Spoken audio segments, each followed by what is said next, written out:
What's going on, folks? I'm back, and with Week 9 wrapped up, it's time to turn our attention to Week 10 in the NFL, and as always, I have got my weekly game picks outright, against the spread, along with my locks of the week, so let's get right into it.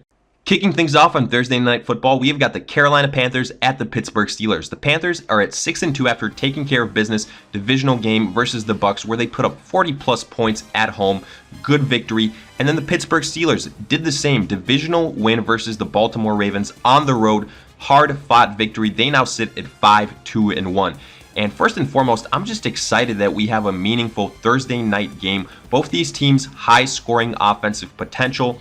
They've got some serious star power, and this is going to be a meaningful game because both teams are right now in pursuit of the playoffs, so this has playoff implications written all over it. As far as the matchup itself goes, look, I do think this will come down to an offensive shootout to some degree, but more so for the Pittsburgh Steelers, and let me explain. Look, I know the Panthers have been putting up some really nice point totals these last couple of weeks, but those offenses they've played haven't necessarily been on the same level as the Pittsburgh Steelers, and I do see a scenario here where if the Steelers can go ahead and jump out to a lead, that might be a little hard for the Panthers to keep up.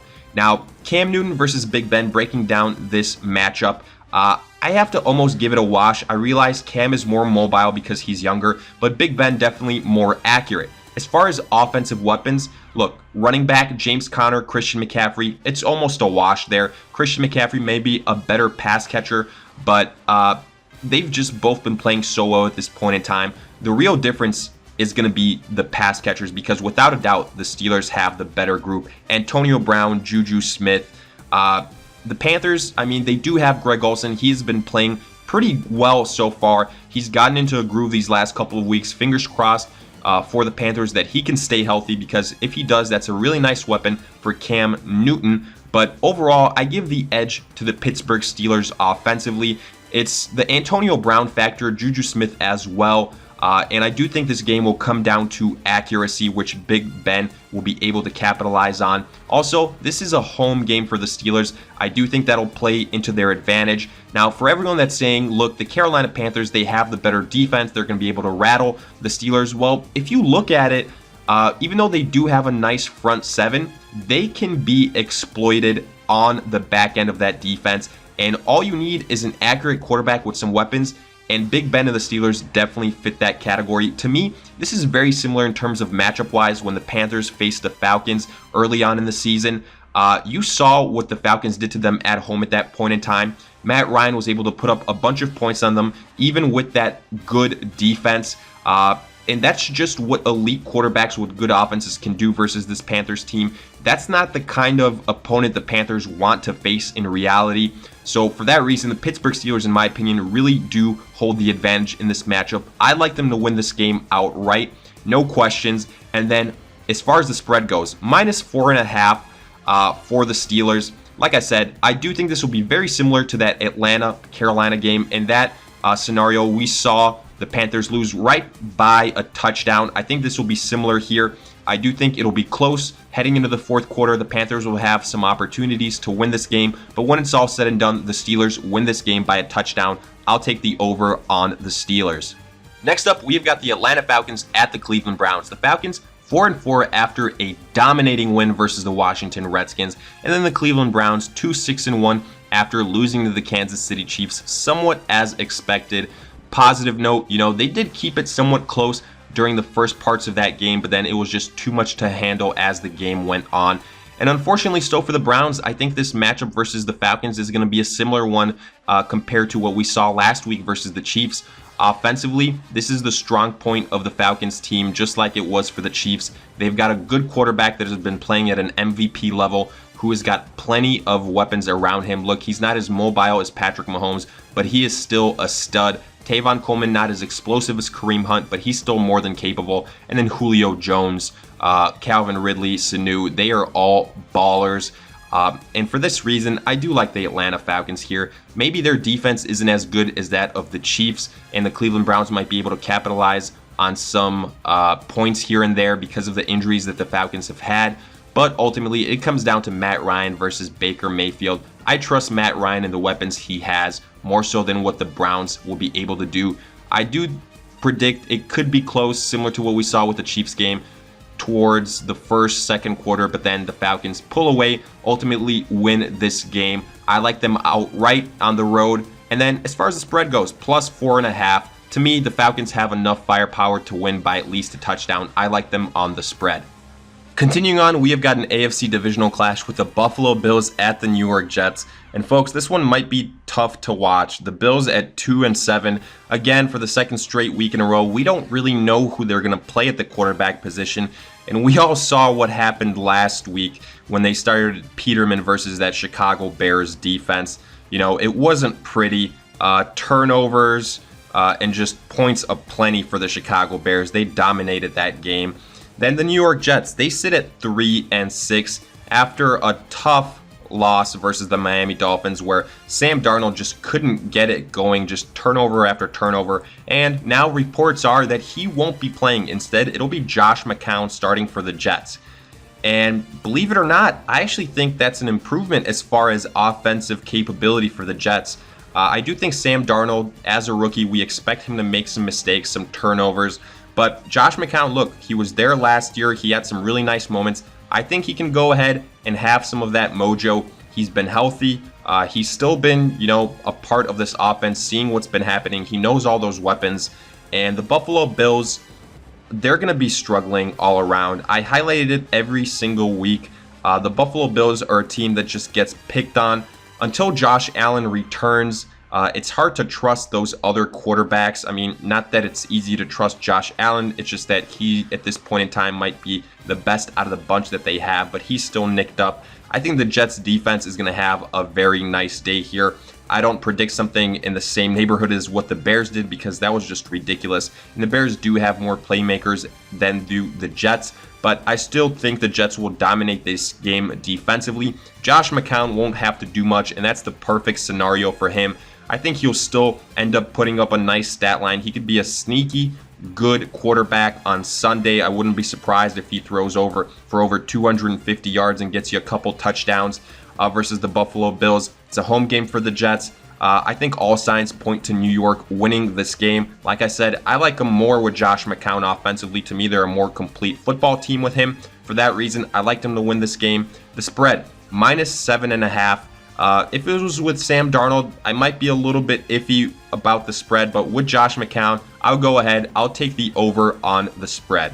Moving on to an NFC divisional clash, we've got the Detroit Lions at the Chicago Bears. The Lions 3-5 after a tough loss to the Vikings where they just couldn't get it going offensively.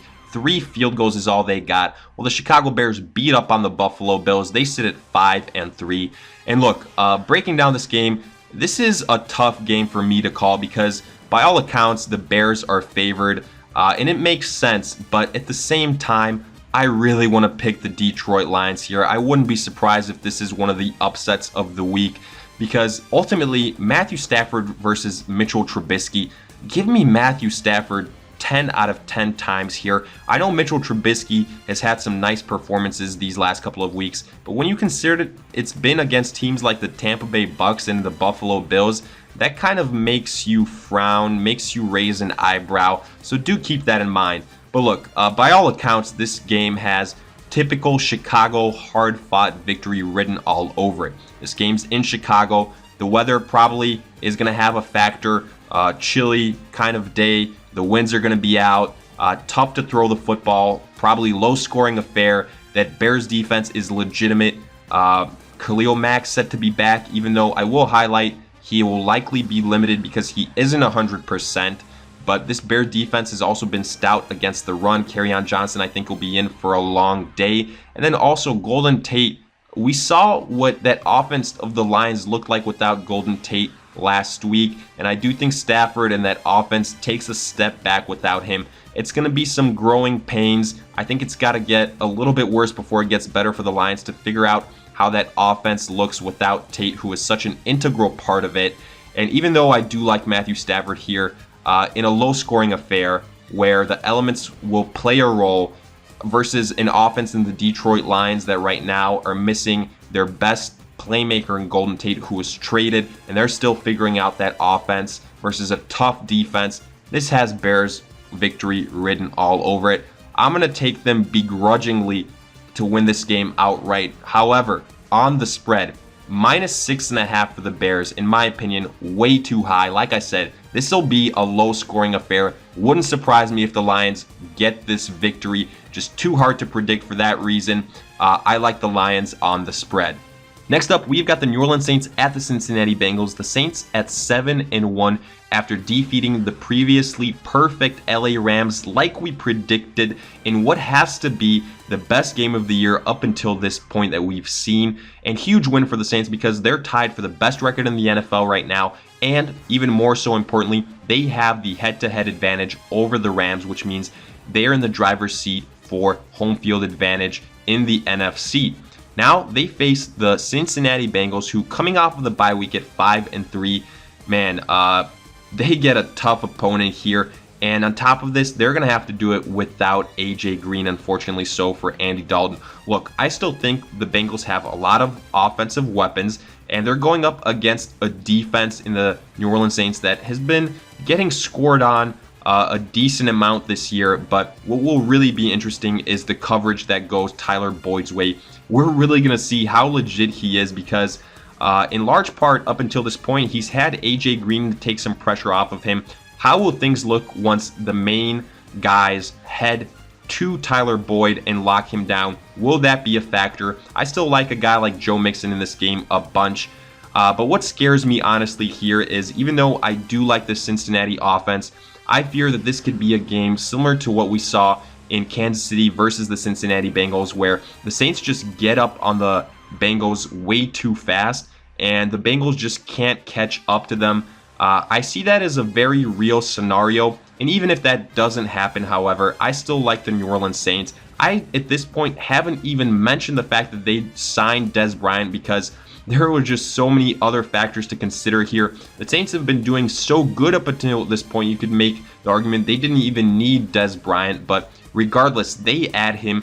He is going to be, even maybe this first week, if he suits up, nothing more than a distraction, but he's still a big body guy. He's going to be the wide receiver number 2 for the Saints.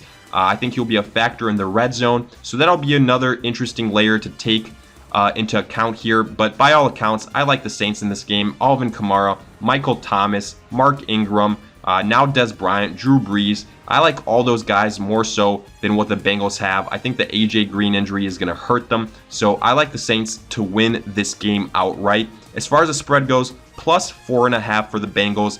And like I said before, to me, the Saints just too much firepower. I think this will be similar to what we saw with the Kansas City Chiefs versus the Bengals. Give me the Saints to cover the spread. Continuing on, we've got the New England Patriots at the Tennessee Titans. The Patriots are at 7-2 after taking care of business, no problem, versus the Green Bay Packers. So much for Tom Brady versus Aaron Rodgers. Brady really put a silence on those talks, at least for now. While the Tennessee Titans, 4-4, also took care of business versus the Dallas Cowboys. Marcus Mariota looked good after some early struggles in that game, fumbling the football. He was able to rebound, and then the Titans never really looked back afterwards. But look, the New England Patriots are no Dallas Cowboys. They are so much more deadly offensively. Tom Brady is going to go ahead and have a field day, in my opinion. I realize the Tennessee Titans have a good defense, and they can go ahead and limit some of the things that the Patriots want to do. But it comes down to Tom Brady versus Marcus Mariota. I still think Marcus Mariota isn't consistent enough to do what we saw versus the Dallas Cowboys week in and week out.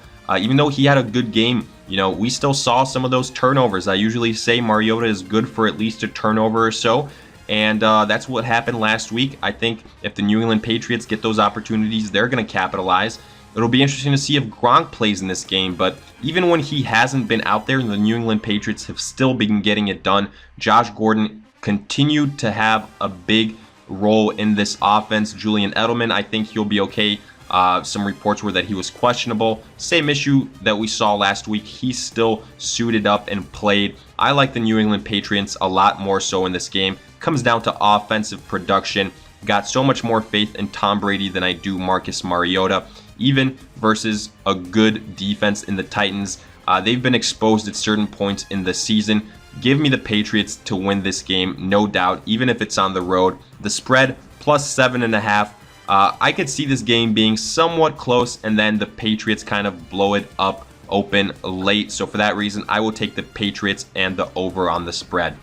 Moving on, we have got the Jacksonville Jaguars at the Indianapolis Colts. Both these teams 3-5, both these teams coming off of the bye week.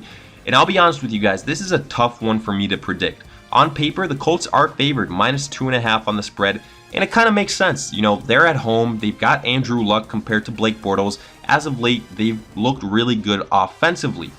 But at the same time, I think it should be as close to a pick'em as you can get, because let's not forget, the Jaguars get Leonard Fournette back, and Blake Bortles, if there's ever a time for him to rebound, it would be versus this Indianapolis defense. The reason, however, I will go with the Colts here is because I'm not sure what we're going to get from Leonard Fournette. On one hand, I realize the Jags have held him out up until this point because presumably, when he returns this week, it should be as close to 100% as possible. But at the same time, we've seen it before with other big-name players when they return from injury in their first game. Dalvin Cook, Doug Baldwin, for example, they just aren't as big of a factor as they usually are, primarily because of rust, most likely. So for that reason, I'm just not sure what we're going to get from Leonard Fournette. I realize his mere presence will probably help the Jaguars offense, so I do think it'll be a close game for what it's worth, and all of that will trickle down to their defense a little bit as well. But ultimately, it comes down to Andrew Luck versus Blake Bortles. I have so much more faith in Andrew Luck, it's not funny. So for that reason, I'm taking the Colts outright, and like I said, pretty much an outright pick 'em for me. The Colts -2.5 on the spread, I'll take them there as well. Next, we've got the Arizona Cardinals at the Kansas City Chiefs. The Cardinals 2-6 coming off of the bye week, while the Chiefs 8-1 after taking care of business versus the Cleveland Browns. And look, folks, there's not too many reasons to deep dive this one. It's as simple as you can get. It's got lock written all over it. Kansas City at home, very tough place to play in. Josh Rosen, the rookie quarterback. That offense, no way it keeps up with the Chiefs and Patrick Mahomes, Kareem Hunt, Tyreek Hill, Travis Kelce. The list goes on, literally. So Kansas City is going to win this game.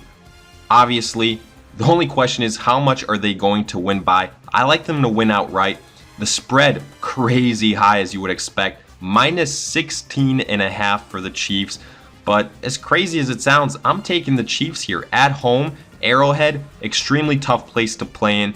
I expect the Chiefs to have a decent defensive performance. We all know what they're going to do offensively. It might be close on the spread. I think it might be right around 14 to 15 to 16 points. But if I had to bet on a team being able to get over 16.5, it would be the Chiefs. I'll take the over on the spread.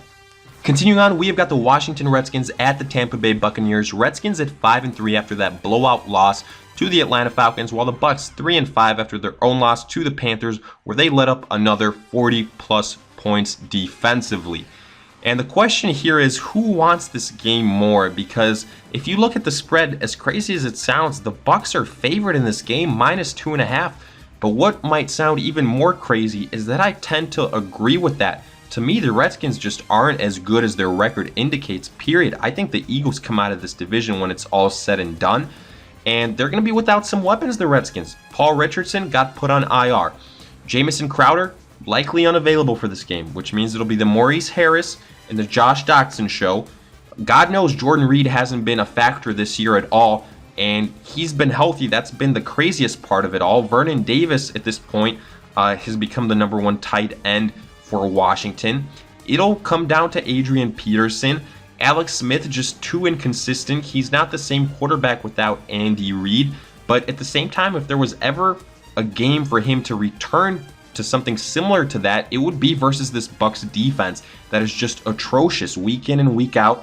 Just gives up points left and right. But at the same time, the Bucs offensively, they can be down 30+, and then Ryan Fitzmagic, he can, in a blink of an eye, put up 20 points on you. That's what happened versus the Panthers. I wouldn't be surprised if that's what happens versus the Washington Redskins.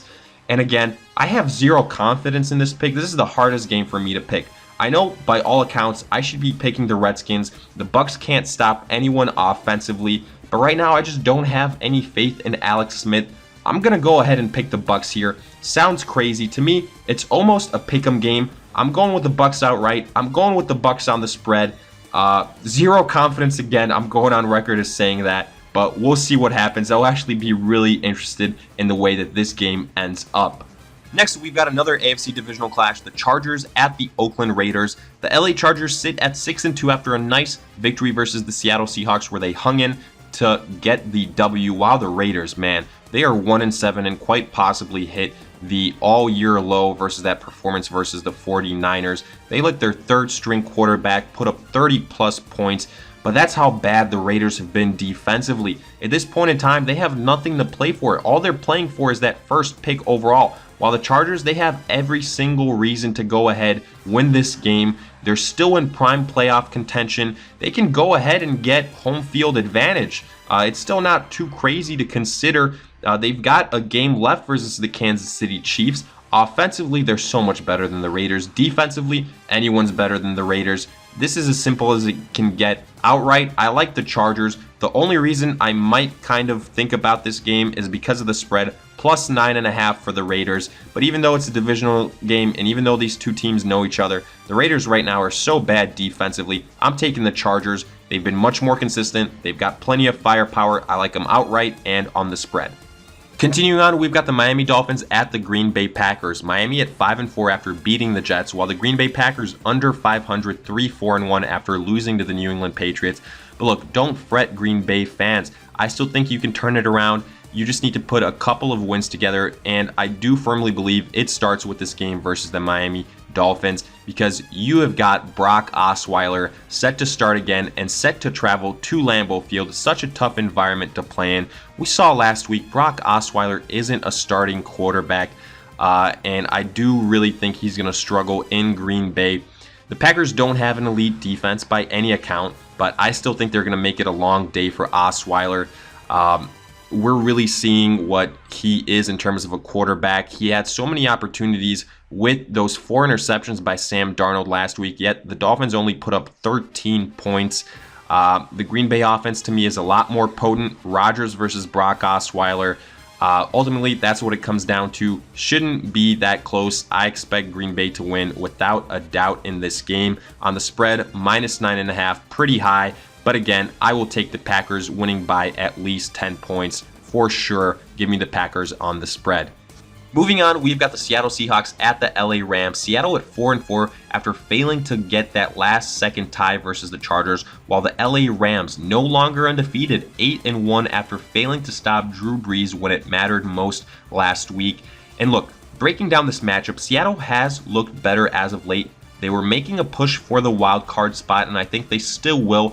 However, that injury bug reappearing for them, Chris Carson nicked up, Doug Baldwin reappearing on the injury report, just hasn't been his year in 2018. While the Rams offensively, they're still just as good as they've been all year. Even though I like Russell Wilson more so than Jared Goff, all those weapons for Goff, they are undeniable. Todd Gurley, Cooks, Kupp, Woods, the list goes on. So for that reason, I give the edge to the Rams offensively. The concern here is that Rams defense, because they have looked very beatable these last couple of weeks. They really need Aqib Talib back. I do think Seattle will make this one interesting. They could possibly make the Rams sweat. Ultimately, I like the Rams to win this game outright, don't get me wrong. But on the spread, minus 9.5, I'm taking Seattle here. We remember what happened when these two teams played first. Seattle made it a tight game. That was probably the first real scare that the Rams had all season. Even though that game was in Seattle, I still think these two teams know each other so well. They play each other so tough. It'll be another close game, and I think Seattle can get you that minus 9.5 cover on the spread. Getting to Sunday Night Football, we've got the Dallas Cowboys at the Philadelphia Eagles. Dallas at 3-5 after a poor performance and loss versus the Tennessee Titans. Even more so when you consider they had an extra week to prepare for them coming off the bye week. Now, face the Philadelphia Eagles, who 4-4 are also coming off their own respective bye week. And look, divisional opponent versus the Dallas Cowboys. It's a home game for Philly. And even though they might be at 500, I still think they're the best team in the NFC East. I like them to win that division when it's all said and done. And to me, it starts with the quarterback, because they have the best quarterback in the NFC East, and that offense just got better by adding Golden Tate. I think the Dallas Cowboys are just too hard to trust. Even though they added Amari Cooper, they still went away from what was working best from them in Ezekiel Elliott. He is their best player. They have to feature him more, but for some reason, they're just not getting that through their heads. I think there's going to be a lot of changes in Dallas when this season is over, but for now, it's going to be rough roads ahead, and I like Philly to win this game offensively. I think they're just so much better than the Dallas Cowboys. They're not too shabby defensively either, and I like them outright on the spread, -6.5. I feel pretty confident that they can win this game by a touchdown. Give me the over on the spread.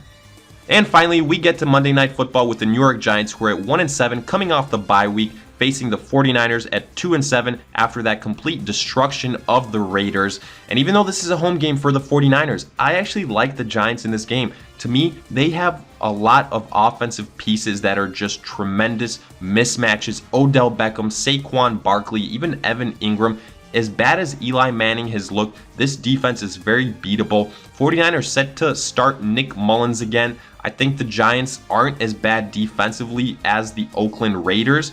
For that reason, I'm giving the edge all around to the Giants. I think they have the much better offensive side.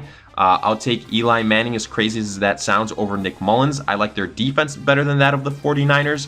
I think the 49ers will make it close, will make it interesting, but ultimately the Giants pull away late. They get the win outright on the spread, -2.5, so almost a pick 'em. I like the Giants in that category.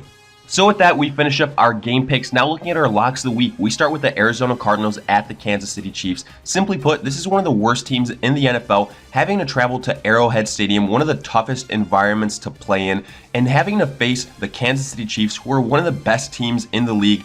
Patrick Mahomes versus Josh Rosen. It's really a no contest, unfortunately. Give me the Chiefs to win this game. Then, Chargers at the Oakland Raiders. I like the Chargers. Again, simply put, they're a team right now that is in contention. This game has so much more meaning for them, while the Raiders have pretty much mailed it in. They're looking forward to that first pick overall or somewhere around there. That's why they've been having a fire sale on their players. I like the Chargers offensively to go ahead and have a shootout versus that Oakland defense. Then, Miami at Green Bay.